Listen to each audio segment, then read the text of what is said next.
Bagaimana langkah Gus Muhaimin untuk menaikkan peringkat Indonesia di SGIE? Ya mohon maaf kalau pertanyaannya agak sulit ya Gus, terima kasih.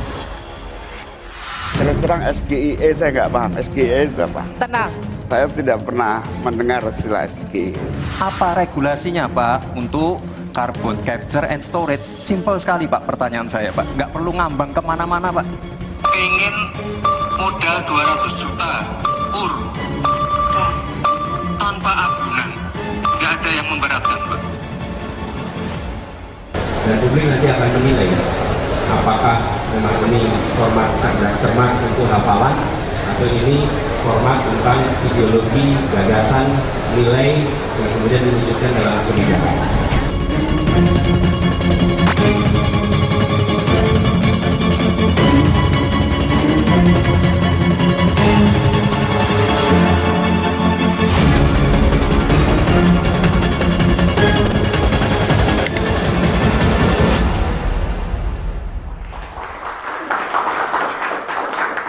Ya, kalau Anda melihat tadi pemirsa itu memang juga salah satu bagian dalam debat Cawapres yang kemudian menjadi perbincangan. Bagaimana kemudian teknik bertanya dari seorang Gibran Rakabuming Raka ini yang dianggap sebagai debat cerdas cermat atau kemudian pertanyaan jebakan. Nah, saya mau langsung tanya nih kepada pasangan nomor urut 1. Anda melihat hal seperti itu tidak? Sah-sah saja dong kemudian memiliki strategi bertanya seperti itu?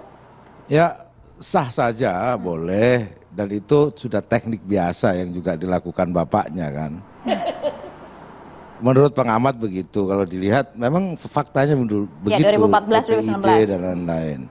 Tapi bagi saya itu no problem dan saya bangga Caimin berkata jujur. Karena yang paling penting itu kejujuran. Kalau memang nggak tahu ya dijawab tidak paham, karena apa ini singkatan. Saya membaca berita Kaisang .2, Samsul di luar dugaan orang-orang. Saya pikir Samsul ini siapa? Ternyata Samsul Fat. Begitu kita cari, nah kayak begitu itu maksud saya kita harus mencerna lagi. Bentar, aku kenal Caimin dan kita sering jalan bareng juga kan, ya. Gitu loh. Jadi yang saya heran, kenapa kok spontanitas Caimin nggak keluar? Nah, ditanya apa SG apa? SGIE. SGIE, logikanya kalau harusnya yang saya jawabannya? kenal, wah saya nggak tahu SGIE itu apa, pasti dia gitu. Coba tolong jelaskan, mestinya gitu, gitu loh. Itunya kenapa nggak? Apa karena masih sungkan sama bapaknya? Karena ekspresi Pak Mahfud juga kayaknya agak sungkan-sungkan, enggak. Ya, Selengeannya sebenarnya memang itu yang disampaikan banyak orang. Tapi Pak Muhaimin ini, Mbak, memang kalau guyon atau natural begitu itu lebih baik. Namun ya ini kan debat dan ini debat calon pemimpin negara. Bukan ludrukan, tapi kalau Mbak mestinya dijawab ludrukan kan gitu. SGI itu apa? Sego goreng iwan dok. Nah misalkan gitu. Nah tapi memang ada semacam ini, Pak Muhaimin harus jujur apa yang bisa disampaikan, sampaikan. Nah, kenapa tidak seperti apa adanya Caimin? Dan tidak usah banyak melawak dan melucu, ada yang nyampaikan begitu. Karena ini debat pimpinan nasional.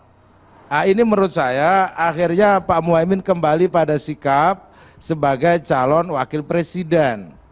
Padahal Pak Muhaimin lebih kultural seperti orang Jawa Timuran. Jadi nggak keluar Jawa Timuran, memang benar. Tetap nggak jawab. Kenapa nggak spontan Caimin keluar? Iya. Apa takut sama Pak Jokowi? Itu aja, itu aja. Tolong dijawab. Ya, Itu dia. saya nggak bisa ngira-ngira. Pak, agak berat ya. Tapi yang namanya tradisi Jawa berhadapan dengan doronya itu kadang-kadang membuat ewo pekewo. Oke, jadi ada ewo pekewo itu ada ya? Bisa jadi ya, saya hanya menebak juga. Namun apapun memang sering saya sampaikan juga bahwa anak presiden itu memang membawa wibawa yang besar. Apapun itu. Kira-kira di Bali itu presiden lewat, baliho bisa geser. Saya sampaikan begitu tuh. Apalagi debat. Nah, itu kan wajar saja karena itu bagian dari kelebihan di satu sisi, tapi kelemahan di sisi lain seperti disampaikan oleh mahasiswa tadi. Teman Anda di Yogyakarta, ketua BEM namanya Gilbran, itu bilangnya lebih sadis lagi. Ini anak haram konstitusi. Tuh lebih sadis. Itu artinya butuh keberanian untuk mengatakan itu dan saya hanya menirukan saja.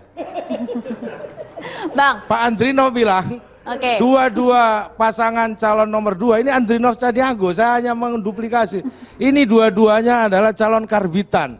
Satu karbitan Orde Baru, yang ini karbitan hari ini. Dua-duanya karbitan. Dan itu saya hanya berani mereferensi. Karena saya takut juga, Pak.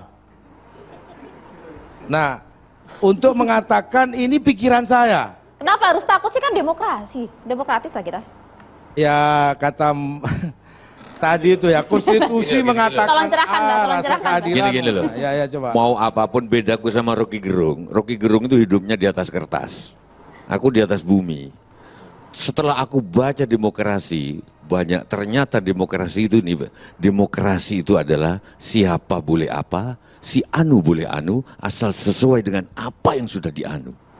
Itulah demokrasi. Bang Jazilul, singkat. Kalau tadi Mas Ciko sampaikan nilai untuk Mas Gibran kemarin yang dinilai banyak orang perform gitu ya, cukup 5. Kalau menurut Anda berapa nilainya? Pak Gibran, lebih dari 100. Wah. Bang Habibur Rahman. Ya, mungkin karena Gus Jazilul pakai kemeja biru muda tuh, seragam paslon 2. Tanda-tanda apa ini, Bang? Iya, jadi gini, nggak ada masalah ya. Demokrasi itu kan memberikan ruang untuk melakukan penilaian, ya. Kami juga, walaupun kompetitor kami, tetap kami dengar ya penilaian-penilaian tersebut dan menjadi bahan bagi kami untuk melakukan introspeksi. Jadi nggak ada baper dan lain sebagainya, apalagi dari teman-teman akademisi, ya, teman-teman yang di posisi seharusnya netral, tidak berpolitik, tidak terlibat dengan semua paslon. Walaupun ya di dunia ini kan nggak ada orang yang berdiri di ruang hampa. Orang punya sikap masing-masing, punya latar belakang masing-masing. Kita tahulah, misalnya ada, ini soal kesepakatan saja, ya.